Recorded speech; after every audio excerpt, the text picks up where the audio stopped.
Welcome to the Developmental Assessment Facility, said Administrator Velkoth, whose species had apparently evolved specifically to look like disappointed middle management. We appreciate your expertise in dealing with problematic juveniles. Dr. Amanda Foster shouldered her bag of Earth-made educational supplies and looked around the sterile facility with the practiced eye of someone who'd spent 15 years turning problem children into confident kids. Problematic how? She asked. You will see. They walked through corridors that looked like they'd been designed by someone who'd heard about childhood development in a lecture, but never actually met a child. Everything was gray, angular, and designed for easy cleaning rather than comfort. The subjects are contained in Assessment Wing Delta, Velkoth continued. Standard safety protocols are in effect. Safety protocols for kids? These are not typical juveniles. Amanda stopped walking. Define not typical. Velkoth's multiple eyes blinked, and what she was learning was the alien equivalent of nervous fidgeting. Perhaps it would be better if you observed first. They reached a viewing chamber overlooking what looked like a cross between a classroom and a maximum security holding cell. 6 creatures sat motionless in perfect rows, staring at nothing. Each one was roughly the size of a large dog, covered in midnight black fur that seemed to absorb light. They had the build of big cats crossed with something prehistoric, complete with claws that could probably carve through steel. Vorth'ak apex predator juveniles, Velkoth said, ages 4 to 6 in your terminology. They're babies, Amanda said quietly. They are defective specimens. Note the lack of aggressive posturing, the absence of territorial displays, the complete failure to demonstrate proper predatory instincts. Amanda watched the 6 cubs, who were sitting with the kind of perfect stillness that spoke of learned helplessness rather than discipline. They looked depressed. They are malfunctioned. Standard development protocols have failed to produce appropriate apex predator behaviors. What kind of development protocols? Competitive stress testing, resource scarcity conditioning, aggressive response stimulation. You've been torturing them. Velkoth's translator made a sound like a coffee machine having an existential crisis. The terminology is culturally inappropriate. These are standard apex predator development techniques. For 4-year-olds? Age is irrelevant. Apex predators must demonstrate competence or be classified as evolutionary failures. Amanda looked at 6 baby monsters who were sitting in perfect, miserable silence because they'd been systematically broken down by people who thought cruelty was education. I need to go in there. That is inadvisable. Despite their apparent docility, they remain apex predators. They remain children. The distinction is everything. The containment chamber's door opened with a pneumatic hiss that made all 6 cubs flinch simultaneously. They didn't look up as Amanda entered, didn't acknowledge her presence, didn't react at all. Hey there, she said softly, sitting down on the floor about 10 feet away from the nearest cub. I'm Amanda. What are your names? Silence. They do not respond to designation queries. Velkoth's voice came through the intercom. Vocalization attempts have been unsuccessful. They don't respond because nobody's ever asked them a question they're allowed to answer, Amanda said quietly. She pulled a small stuffed animal from her bag, a teddy bear that had seen better days but still radiated the kind of comfort that transcended species barriers. The nearest cub's ear twitched slightly. This is Mr. Bear, Amanda said conversationally. He's been with me for a long time. He's very good at listening. She set the bear down between herself and the cubs and waited. After several minutes, one of the smaller cubs shifted slightly. Just a tiny movement, but it was the first voluntary action any of them had made since she'd arrived. It's okay, Amanda said. You don't have to do anything. You can just sit there if you want. Another cub looked up. Just for a second, but their amber eyes met hers before quickly looking away again. They are displaying non-standard behavioral responses, Velkoth observed. They're displaying normal childhood curiosity that's been systematically suppressed. Curiosity is a weakness in apex predators. Curiosity is how children learn. Amanda pulled out a small container of bubbles from her bag, the kind of simple toy that had delighted human children for generations.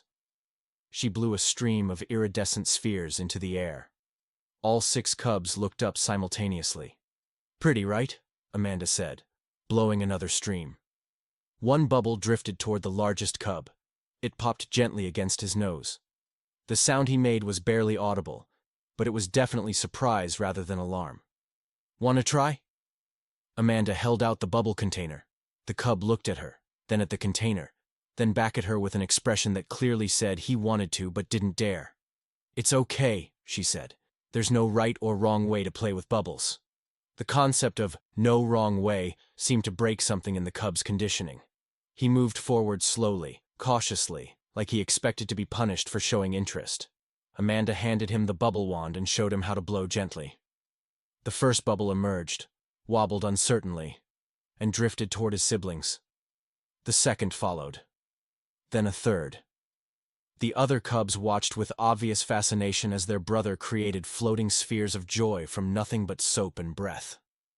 "Impossible," Velkoth whispered through the intercom. "They are engaging in non-productive play behavior." "They're being kids," Amanda corrected. One by one, the other cubs approached. Not aggressively, not territorially, but with the kind of tentative hope that suggested they'd forgotten such things were allowed. "Each of you gets a turn," Amanda said, producing more bubble containers from her seemingly infinite bag of supplies. "There's enough for everyone." The transformation was immediate. 6 creatures who had been sitting in perfect, miserable silence were suddenly moving, playing, making soft sounds of delight as they chased bubbles through the air.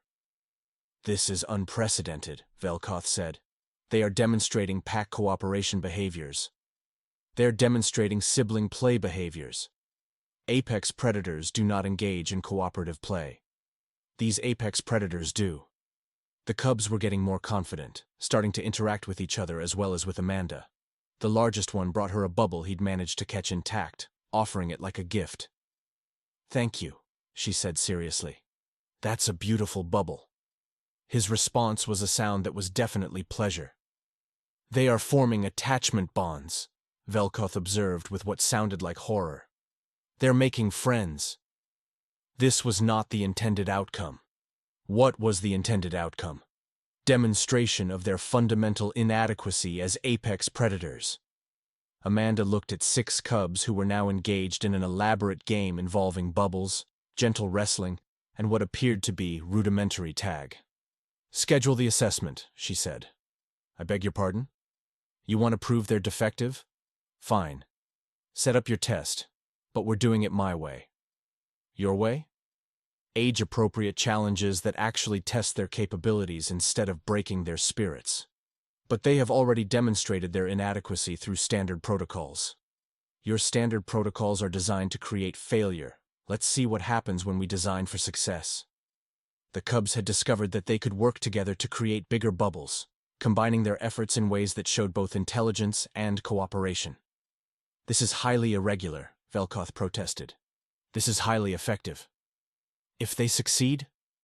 "When they succeed," Amanda corrected. "You're going to have to confront the possibility that your development protocols are the problem, not these kids." The cubs were now teaching each other techniques they'd learned, sharing discoveries and celebrating each other's successes. "Schedule the assessment," Amanda repeated, watching 6 apex predator cubs demonstrate everything their species insisted was impossible. "Let's show everyone what defective really looks like."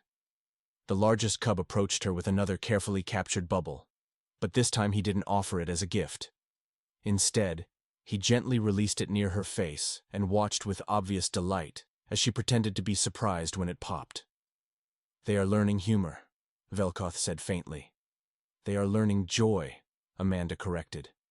And somewhere in the back of her mind, she began planning exactly how she was going to prove that these supposedly broken children were actually perfect. They'd just never been given the chance to show it. 2 weeks into what Amanda had started calling actual education, the cubs were unrecognizable. "This is highly irregular," Administrator Velkoth said, watching 6 apex predator juveniles work together to solve a puzzle that required coordination, communication, and what appeared to be basic engineering principles. "This is highly effective," Amanda corrected, making notes on their problem-solving approaches. They're exceeding every developmental milestone for their age group. Their age group should not be capable of collaborative reasoning. Their age group is perfectly capable when you don't spend all day telling them their failures.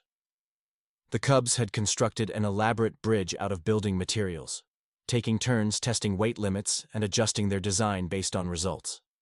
They were chattering to each other in their rumbling voices, sharing ideas and celebrating successes. The vocalization patterns are unprecedented, Dr. Lysandra observed from her monitoring station. They are demonstrating complex linguistic development. They're demonstrating normal childhood language acquisition when given appropriate stimulation. Apex predators do not engage in collaborative problem-solving until physical maturity. These apex predators do.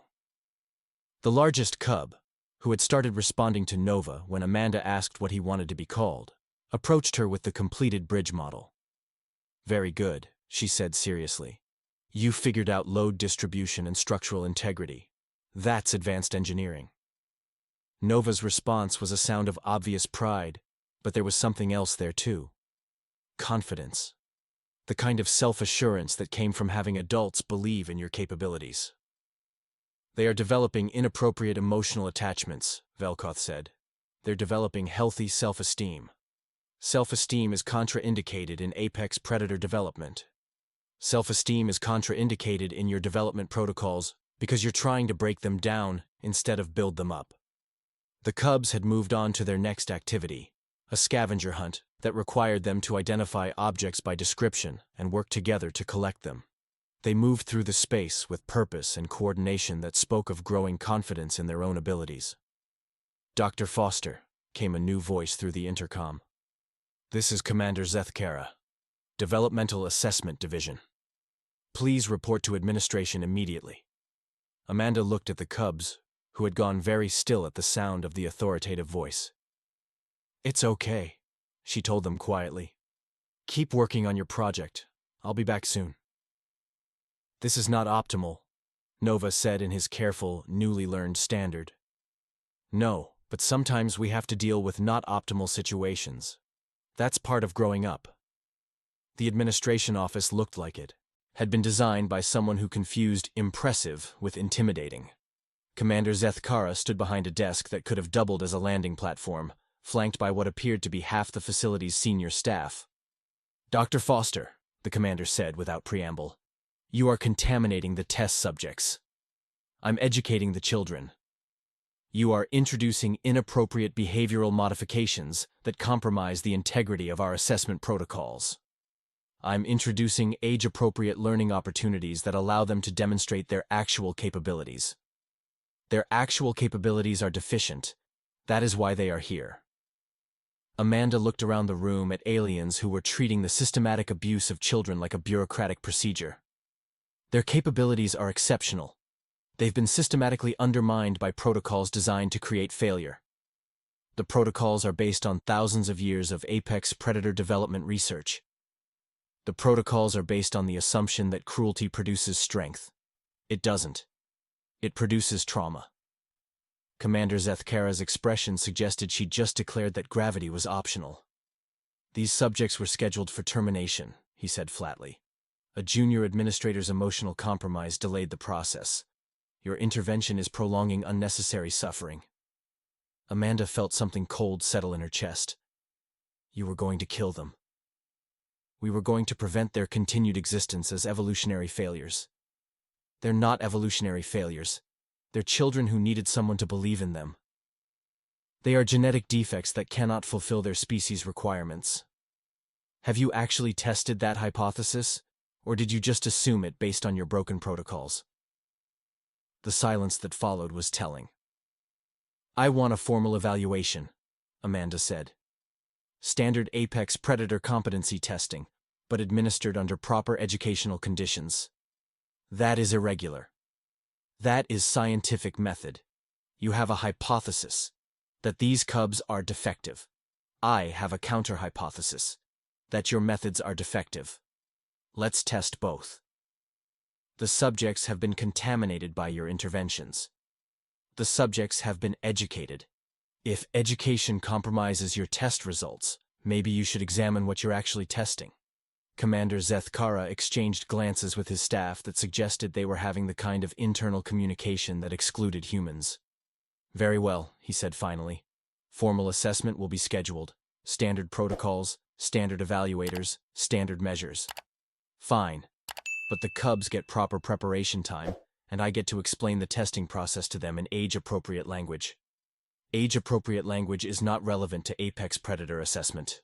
Age-appropriate language is how you ensure they understand what's being asked of them, unless you prefer testing their confusion instead of their capabilities. 3 days later, Amanda stood with 6 nervous cubs in what looked like a cross between an examination room and a gladiatorial arena. Remember, she said quietly, this isn't about being perfect. It's about showing what you can do. You've got this.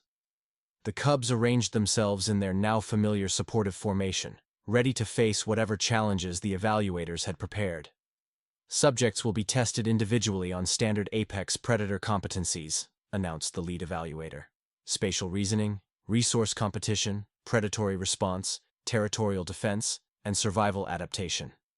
They're 4 to 6 years old, Amanda said. The challenges need to be scaled appropriately. Apex predator standards do not scale. Then you're not testing their capabilities. You're testing your prejudices. The first test involved navigating a complex maze to reach a food reward. Previous cubs, Amanda had been told, usually gave up or became aggressive when frustrated. Nova approached the maze with the kind of systematic patience Amanda had taught them for problem-solving. He tested paths, backtracked when necessary, and used the elevated sections to get a better overview of the layout. He completed it in record time.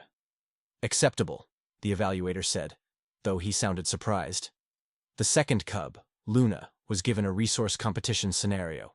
2 food sources, one clearly superior, with time pressure to make a choice. Instead of rushing for the obvious choice or fighting imaginary competitors, Luna carefully evaluated both options, then took portions from each, maximizing her resource acquisition. Innovative approach, the evaluator admitted. By the time they'd completed the spatial reasoning tests, which the cubs turned into collaborative problem-solving exercises despite being intended as individual challenges, the evaluators were taking frantic notes. They are demonstrating non-standard but highly effective response patterns, Dr. Lysandra reported.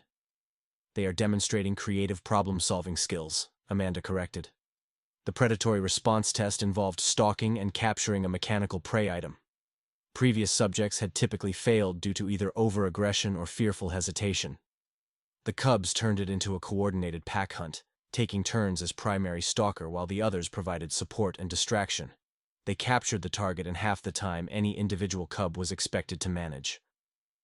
This is unprecedented, the lead evaluator said. This is what happens when you teach them to work together instead of compete against each other. The territorial defense test required protecting a designated area from simulated intruders. The cubs established overlapping patrol patterns, early warning systems, and defensive positions that would have made military strategists proud. They have exceeded all baseline measurements, Dr. Lysandra announced. They have demonstrated that the baseline measurements were inadequate, Amanda said. Commander Zethkara was reviewing the results with the expression of someone whose fundamental worldview was undergoing aggressive renovation. This is impossible, he said finally. This is reproducible, Amanda corrected. Give any group of cubs proper educational support, age-appropriate challenges, and basic respect for their capabilities, and you'll get similar results. But they were failures. They were failed by a system that measured them against impossible standards and then blamed them when they couldn't meet them. The cubs had finished their formal assessment and were now engaged in what appeared to be a victory celebration, sharing their success with obvious joy and mutual support. The implications are staggering, Velkoth whispered. The implications are simple, Amanda said, watching 6 supposedly defective apex predators demonstrate capabilities that exceeded every standard their species had set for them. These kids were never broken. Your system was. And in the observation booth, a team of alien researchers began the uncomfortable process of realizing that everything they thought they knew about apex predator development was wrong. 1 month after the formal assessment that had redefined impossible, Amanda walked into the Cubs' learning space to find them engaged in what could only be described as peer tutoring. Nova was patiently working with Kira, the smallest of the group, helping her understand spatial relationships using building blocks and encouraging words. "Remember," he said in his careful standard, "the weight goes down, so the support goes up." "Like tree branches," Kira replied, her confidence growing with each successful placement. "Exactly like tree branches."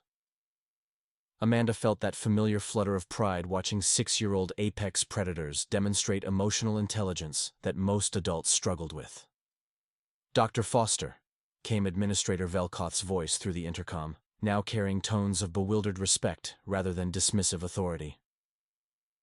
"The documentation team requires clarification on the subject's latest behavioral patterns." "They're teaching each other," Amanda said simply.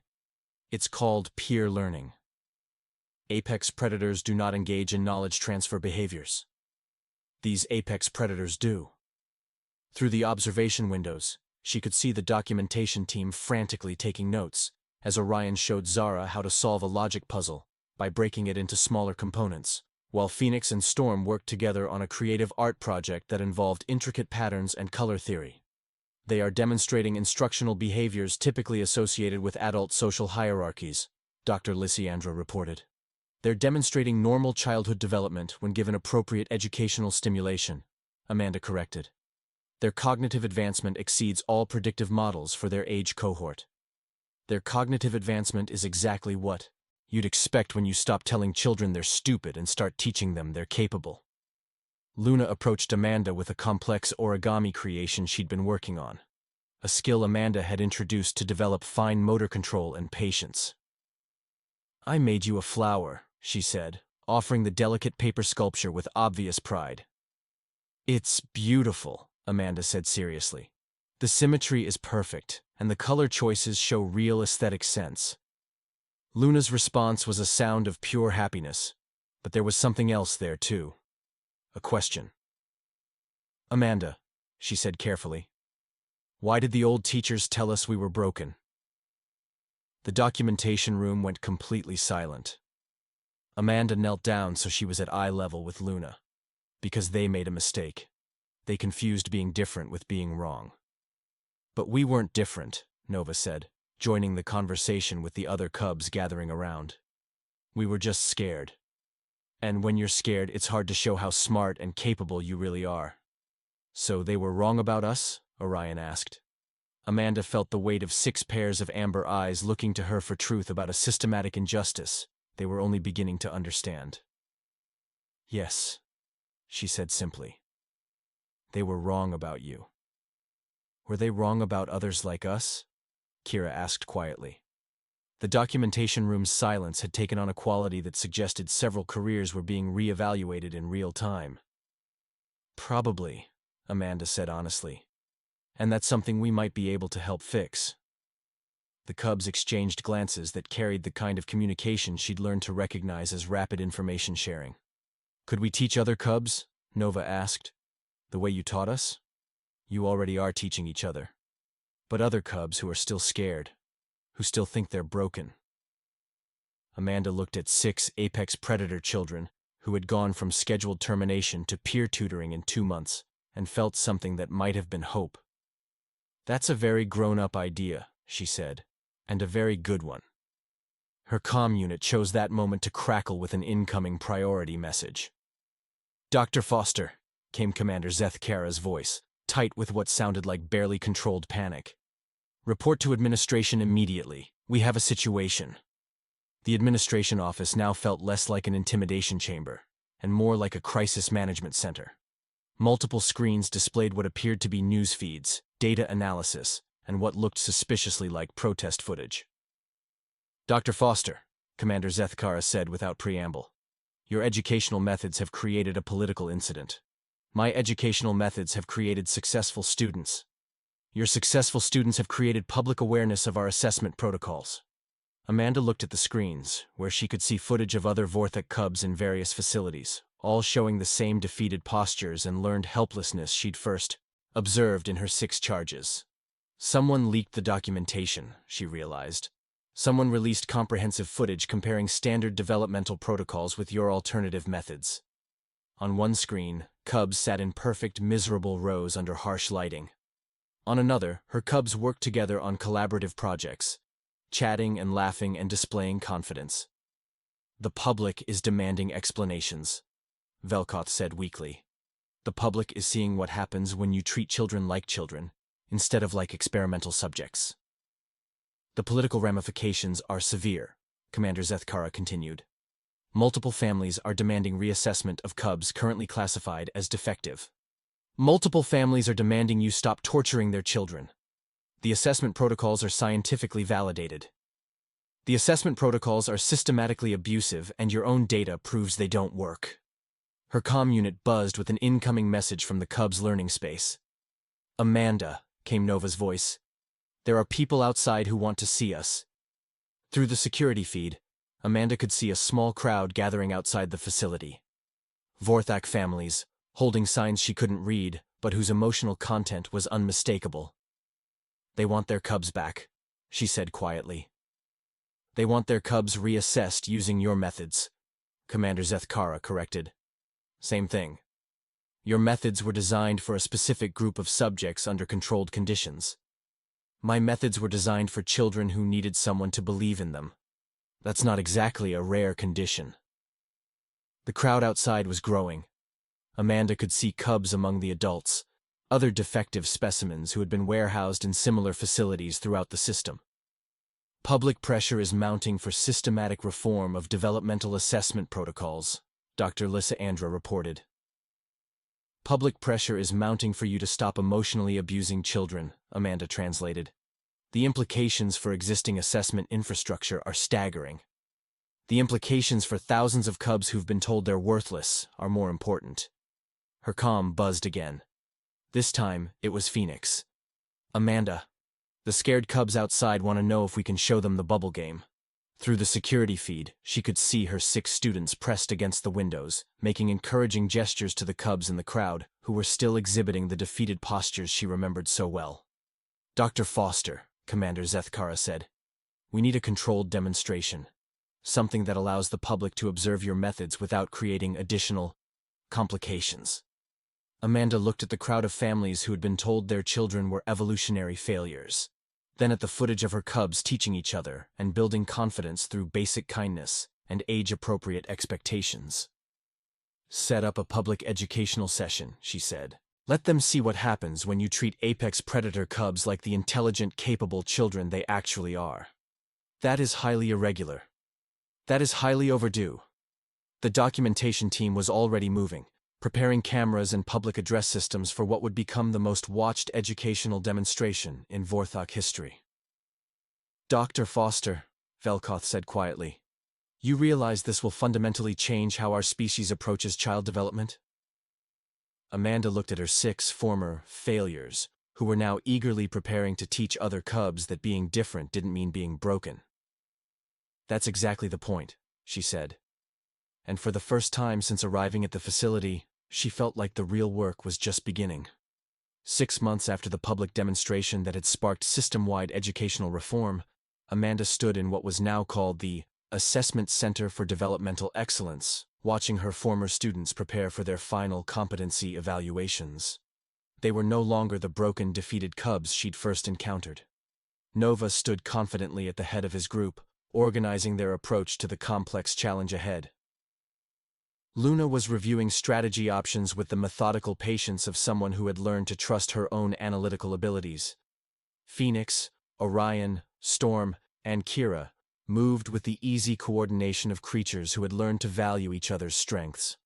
The transformation is unprecedented, Dr. Lysandra observed from the evaluation booth, her tone carrying scientific wonder rather than the horrified disbelief Amanda remembered from their early sessions. They demonstrate cognitive flexibility, emotional regulation, and collaborative problem-solving skills that exceed adult baseline measurements. They demonstrate what happens when you give children appropriate educational support and stop telling them they're worthless, Amanda replied, checking her notes one final time. The evaluation arena had been redesigned from the gladiatorial nightmare she remembered into something that actually looked like an advanced learning environment. Multiple challenge stations tested everything from individual problem-solving to group coordination, from creative innovation to practical application of learned skills. Subjects will demonstrate competencies across all apex predator developmental domains, announced the lead evaluator, a different individual from the one who had originally scheduled her cubs for termination.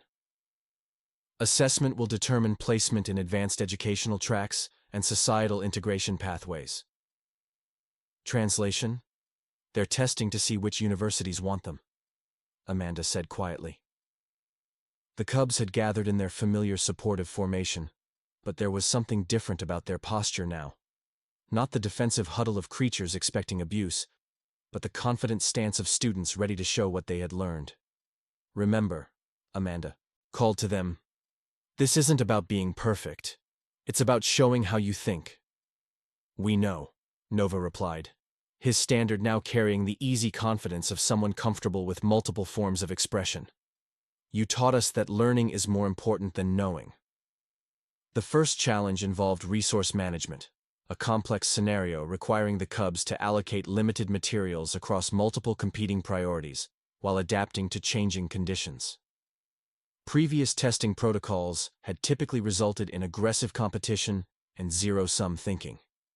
The cubs approached it as a collaborative optimization problem, sharing resources based on comparative advantage and adjusting their strategy as new information became available. They are treating competition as cooperation, the evaluator noted with obvious bewilderment. They are treating a problem as something to be solved rather than something to fight, Amanda corrected. The second challenge tested individual innovation under pressure. Each cub faced a unique engineering problem requiring creative application of available tools and materials. Luna created an elegant solution using principles of leverage and fulcrum placement that would have impressed a physics professor. Orion developed a completely novel approach that combined artistic design with functional engineering. Phoenix solved his challenge by recognizing it was actually two smaller problems that could be addressed sequentially. Innovation scores are off the charts, Dr. Lysandra reported. Critical thinking scores are exactly where they should be for children who've been taught to think instead of memorize, Amanda said. The final challenge was the one that had always separated successful from defective apex predators: independent survival simulation. Each cub entered a complex environment designed to test every aspect of their capabilities under realistic stress conditions.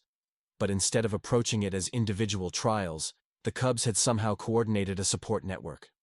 While maintaining their individual assessments, they had created communication systems, resource-sharing protocols, and mutual assistance frameworks that turned individual challenges into collaborative successes. This is impossible, the lead evaluator said. They are demonstrating pack coordination behaviors during individual assessment. They are demonstrating that the artificial separation between individual and group success is a false construct, Amanda replied. All 6 cubs completed their assessments with scores that redefined what was considered possible for their age group. More importantly, they had done so while supporting each other and maintaining the confidence and curiosity that had become their defining characteristics. Results exceed all measurement parameters, the evaluation team announced. Subjects qualify for accelerated placement in advanced educational programs. Students qualify for the educational opportunities they've earned through their hard work and capabilities, Amanda translated. The cubs celebrated with the kind of joyful enthusiasm that had been systematically beaten out of generations of apex predator children, but which Amanda had helped them reclaim. Commander Zethkara approached her with the expression of someone whose fundamental worldview had been renovated by superior architecture. Dr. Foster, he said formally, the Developmental Assessment Council has voted to implement your educational protocols as standard practice across all youth development facilities. My educational protocols are called Treating Children with Respect and Age-Appropriate Expectations, Amanda said. They shouldn't be revolutionary. They are revolutionary because they work. Through the facility's windows, she could see construction crews working on the dozens of new educational centers being built to replace the assessment warehouses where cubs had been systematically broken down. Her 6 former students were already involved in the planning, contributing insights about what learning environments should look like from a child's perspective. The long-term societal implications are staggering, Velkoth observed. An entire generation of apex predators raised with cooperative values, critical thinking skills, and emotional intelligence. An entire generation of children who were allowed to reach their potential instead of being convinced they didn't have any, Amanda corrected. Nova approached her with a datapad containing what appeared to be curriculum notes. Amanda, he said seriously, we have been asked to help design educational programs for the younger cubs. That's a big responsibility. We want to make sure no cub ever has to feel the way we felt before you came. The other cubs had joined them, all carrying their own contributions to what was clearly a collaborative project. We want to teach them that being different is not being wrong, Luna added. We want to teach them that questions are more important than answers, said Orion. We want to teach them that helping others makes you stronger, not weaker, Phoenix contributed. Amanda looked at 6 apex predator teenagers who had gone from scheduled termination to educational leadership in less than a year, and felt something that went beyond professional satisfaction. You've got this, she said simply. As she prepared to leave the facility for the final time, her work here complete, her students ready to teach others, she paused at the administration office where a final report was being filed. Through the open door, she could hear the new education minister dictating to his aide. Final assessment. The human consultant did not teach defective subjects to become successful. She taught a successful species to recognize their own children's worth. Our previous protocols were designed to break cubs down to build them up. She built them up by refusing to break them down. We spent centuries teaching our children that strength came from surviving trauma. She taught them that strength came from never needing to survive it in the first place. The aide paused in his transcription. Should I include the recommendation for system-wide reform? Include the recommendation for species-wide evolution. We are no longer the same people who scheduled children for termination, because they showed curiosity instead of aggression. Amanda smiled and continued walking toward her transport, where her next assignment waited. Another species, another group of children who had been written off by their own kind. Behind her, 6 apex predators who had learned they were never broken, began the work of making sure no child ever felt broken again. The revolution, it turned out, had been remarkably simple. Treat children like children, and watch them become everything they were always capable of being.